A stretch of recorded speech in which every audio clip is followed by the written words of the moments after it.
Di dunia politik tak ada kawan dan lawan yang abadi, apalagi jika melihat sosok Anies Baswedan dan PDI Perjuangan di Pilpres 2024 lalu. Bersaing ketat di Pilpres, keduanya melunak di Pilkada. Ketua DPP PDI Perjuangan, Puan Maharani terang-terangan memuji sosok Anies Baswedan. Isyarat kerjasama di Pilkada pun menguat setelah PDI Perjuangan membuka peluang menggandeng PKB untuk mengusung Anies di Pilkada Jakarta. Saya juga sudah sampaikan dengan Pak Muhaimin Iskandar, kemungkinan kita akan melakukan kerjasama politik masuk di dalam Pilkada DKI Jakarta kalau kemungkinan PKB mengusung Pak Anies Baswedan sebagai calon Gubernur DKI Jakarta, maka ketika kerjasama kami dengan PKB direalisasi dalam Pilkada Jakarta, sangat mungkin pembicaraan mengenai kerjasama politik mengenai calon yang diusung dari PKB dalam Pak Anies Baswedan bicarakan dengan calon yang mungkin akan kami usung dari PDI Perjuangan. Mari kita tunggu beberapa waktu lagi dinamika politiknya akan seperti apa, tetapi kita membuka diri untuk bisa bekerja sama dengan partai politik manapun di dalam konteks pilkada karena setiap daerah punya konstelasi politik yang berbeda. Bak gayung bersambut, Anies Baswedan pun merasa terhormat dilirik PDI Perjuangan dan PKB. Anies akan membiarkan proses ini berjalan. Saya ingin sampaikan terima kasih, apresiasi kepada partai-partai yang memberikan kepercayaan itu. Dan tentu itu tidak lepas dari suasana yang tadi kita bahas, bahwa Jakarta yang tenang, teduh, damai selama 5 tahun kemarin, tentu kita ingin teruskan ke depan. Jadi saya merasa terhormat, saya merasa sangat menghargai, dan sambil ini proses mengalir ke depan, kira-kira seperti apa nantinya. Saling lirik di antara Anies, PDI Perjuangan dan PKB di Pilgub Jakarta membuat Partai Keadilan Sejahtera mendekat. PKS mengakui Anies berpotensi menang dengan kapasitasnya. Partai dengan raihan suara terbanyak di Jakarta ini pun belum ada keputusan final soal sosok yang akan dimajukan di Jakarta.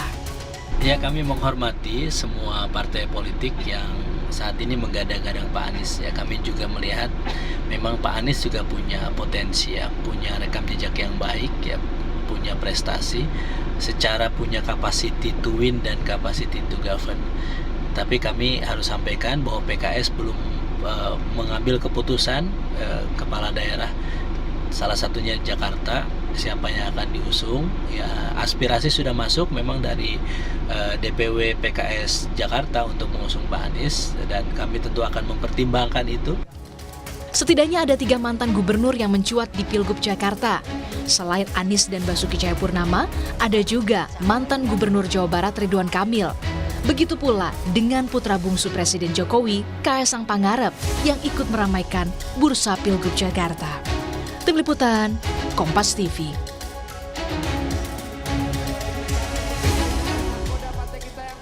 PDI Perjuangan dan Anies Baswedan saling puja-puji menarik. Benarkah ini akan berujung dukungan PDI Perjuangan kepada Anies di Pilgub Jakarta? Kita bahas bersama Aditya Perdana, Direktur Algoritma Research and Consulting. Mas Adit, selamat sore. Selamat sore, Mbak. Mas Adit, ini Anies dan PDIP udah saling puja-puji, katanya sama-sama menarik lah. Mas Adit melihatnya ini sinyal kuat mereka kah akan kerjasama di Pilgub Jakarta tahun ini? Iya, kita menduga begitu ya, karena kan sinyal untuk bisa berdekatan, maka kemudian puja-puji itu harus dilakukan gitu ya. Biasanya begitu ya. Tapi apakah kemudian ini sebagai sebuah cara untuk melakukan pendekatan yang kemudian berujung kepada pembentukan koalisi, kita akan lihat saja gitu ya. Karena memang kalau misalkan diperhatikan calon yang mau diusung yaitu Anies Baswedan sebenarnya punya potensi yang sebagai calon presiden di pemilu 2024 yang lalu, dan juga mantan gubernur Jakarta, dan beliau juga memang ketika misalkan Pilpres kemarin hasilnya juga cukup, bahkan mungkin sangat baik gitu ya, bahkan beda 1% kalau nggak salah sehingga saya dengan Pak Prabowo gitu. Jadi artinya modal politiknya Pak Anies memang relatif kuat gitu ya dibandingkan calon lain. Sehingga wajar saja ketika misalkan beberapa partai termasuk juga PDIP atau bahkan mungkin PKS atau beberapa partai lainnya, PKB yang saya dengar juga melirik Anies untuk kemudian mendorong untuk maju di dalam pencalonan gubernur yang kedua. Jadi dari sisi itu bisa kita pahami situasinya, sehingga Ini yang kemudian mendorong bahwa situasi ini yang kita akan lihat apakah saling puja-pujinya itu akan berujung pada pembentukan koalisi yang dimaksud gitu. Mas Adi, tapi kan kita tahu Anies Baswedan sama PDI Perjuangan selalu bertentangan, belum ada nih di perahu yang sama. Emang iyakah hanya karena elektabilitasnya? Kemarin juga di Pilpres lumayan suaranya cukup tinggi. Hanya itukah yang bikin PDI Perjuangan melunak? Saya pikir satu hal yang harus diperhatikan bahwa sepanjang Pilpres kemarin tentu antara PDIP yang mencalonkan Pak Ganjar dan juga Pak Anies Baswedan berada dalam gerbong yang relatif sama gitu ya Oke. di dalam konstelasi politik yang kemarin gitu ya. Sehingga meskipun PDIP sudah menarik garis lurus gitu ya berbeda dengan pemerintahan Pak Jokowi meskipun mereka berada di dalam pemerintahan. Jadi sisi itu kelihatan yang kita sebut mendekatkan emosi dan juga rasa kejiwaannya di antara keduanya itu ya. Jadi dari sisinya Pak Anies atau bahkan mungkin para pendukungnya, termasuk yang kalau misalkan kita lihat konsistensi antara para pendukung Pak Anies yang di luar komitmen untuk pemerintahan hari ini, itu kan ada di PKS ya. Meskipun kita perhatikan kalau dari sisi koalisinya kan Nasdem sama PKB memutuskan untuk gabung yang nanti gitu ya. Sementara PKS dan juga PDIP ini kan kemungkinan kalau kita lihat arahnya ke depan di pemerintahan Pak Prabowo berada di luar pemerintahan. Jadi dari sisi itu yang saya pikir bertemu Mbak, apa namanya chemistry-nya itu ya, bahasa emosi kejiwaan dari para elit politik dan juga mungkin para calon, termasuk juga Pak Anies atau bukan para elit PDIP atau bukan partai yang lain untuk bisa mengusung Pak Anies gitu ya. Jadi Oke. positioning politiknya itu yang kemudian juga akan dilihat sebagai bagian dari pembentukan koalisi ya, kalaupun nanti itu terjadi nanti. Oke. Artinya benang merahnya adalah kepentingan dan emosi yang sama ya, kayak misalnya sama sejak Pilpres. Tapi kalau melihat nih PDIP masih lagi puji-puji Anies Baswedan, adakah potensi sebenarnya PDIP mau majuin kadernya jadi wagubnya Anies Baswedan? Bisa jadi demikian gitu karena kan kita juga bisa paham bahwa PDIP juga punya kursi yang cukup baik juga di DKI Jakarta gitu ya selain di Jakarta yang besar juga adalah PKS misalkan.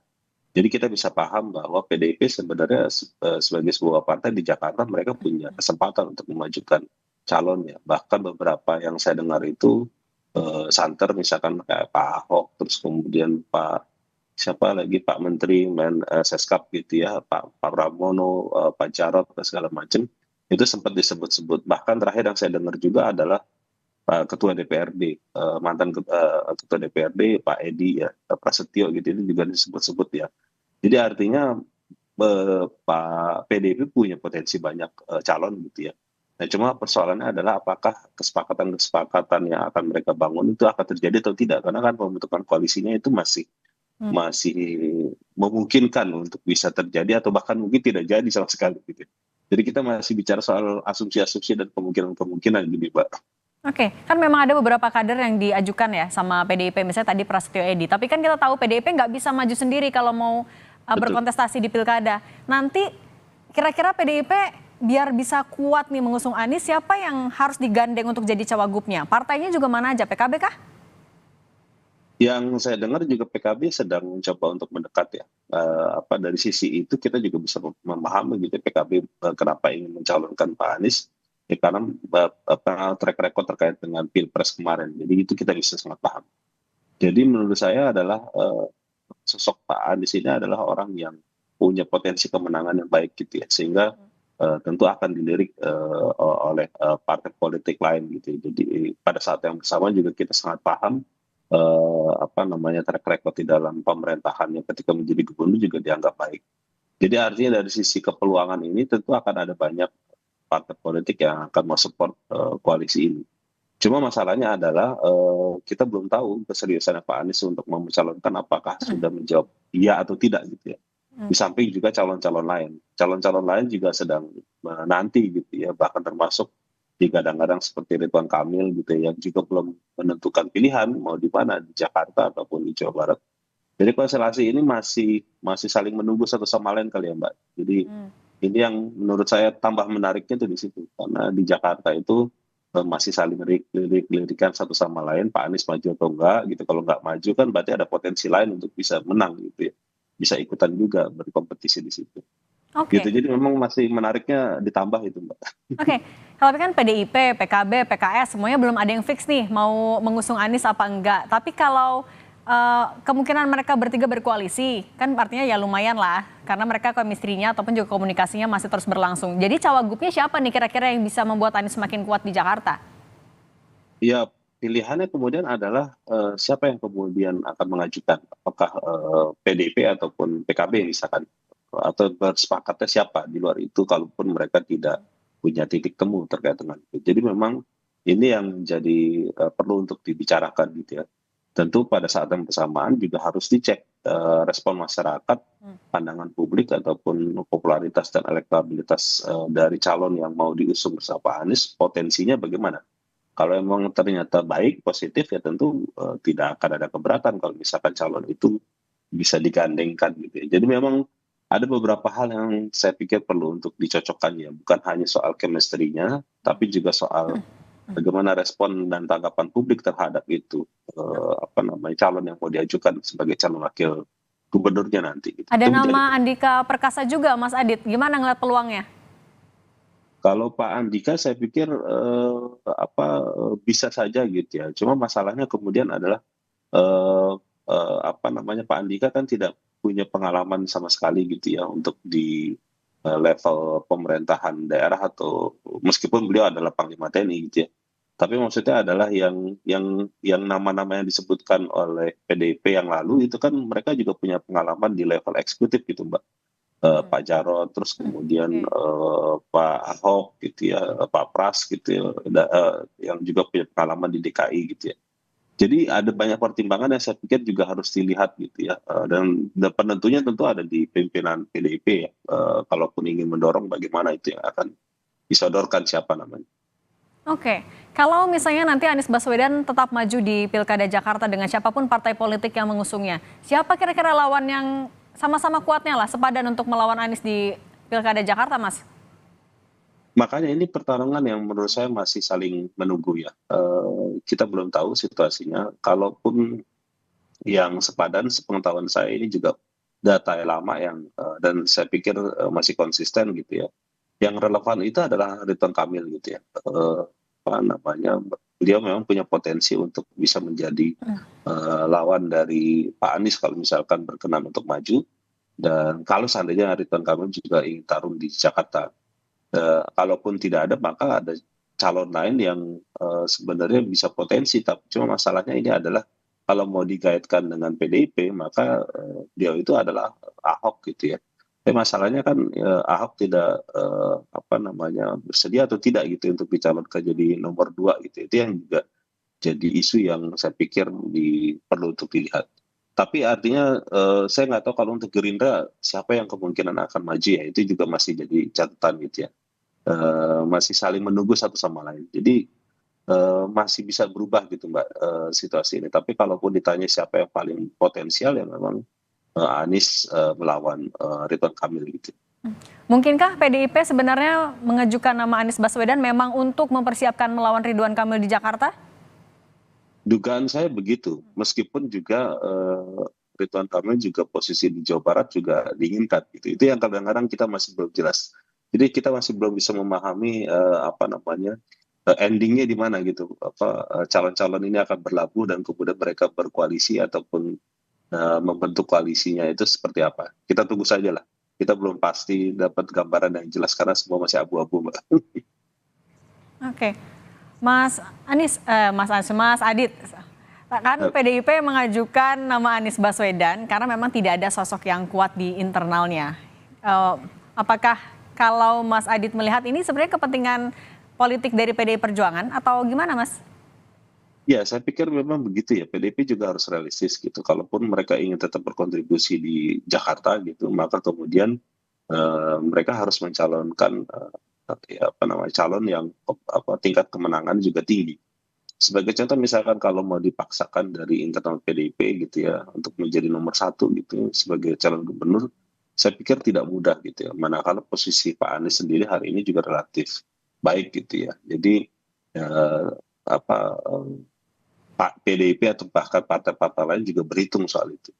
Jadi Jakarta ini relatif hampir mirip dengan daerah lain seperti misalkan Jawa Timur gitu ya, ya seperti Bu Hovifah yang punya potensi yang cukup baik ya, gitu. Sehingga kemudian para elit politik dan juga partai politik sedang menyusun strategi agar bisa mengimbangi calon-calon yang mau ditampilkan nanti gitu.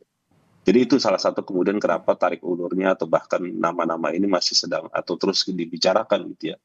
Karena ada kepentingan-kepentingan yang tentu mereka sedang ingin sampaikan kepada publik juga. Meskipun kita bisa paham calon-calonnya juga punya kompetensi, punya popularitas, elektabilitas, track record yang juga sebenarnya baik. Jadi kita nggak ada masalah gitu ya. Publik sebenarnya relatif sudah mengenal dengan baik pada calon-calon. Tinggal pasangan ini akan seperti apa gitu ya. Dengan siapa itu akan dipasangkan, itu yang kita perlu tunggu ya. Oke, Mas Adit ngelihatnya kalau dari dinamika politik sekarang di Jakarta, kira-kira akan ada berapa poros nanti yang maju di Pilkada Jakarta 2024? Dugaan saya dua ya. Dua. Dugaan saya dua. Kalaupun ada tambahan 3 gitu ya. Tapi saya pikir Jakarta kan termasuk daerah yang pilkadanya relatif punya tingkat kompetisinya yang relatif ketat gitu ya. Jadi saya pikir akan sangat berhitung dengan dalam gitu ya bagi para calon yang mau bertanding gitu, yang mau bertarung.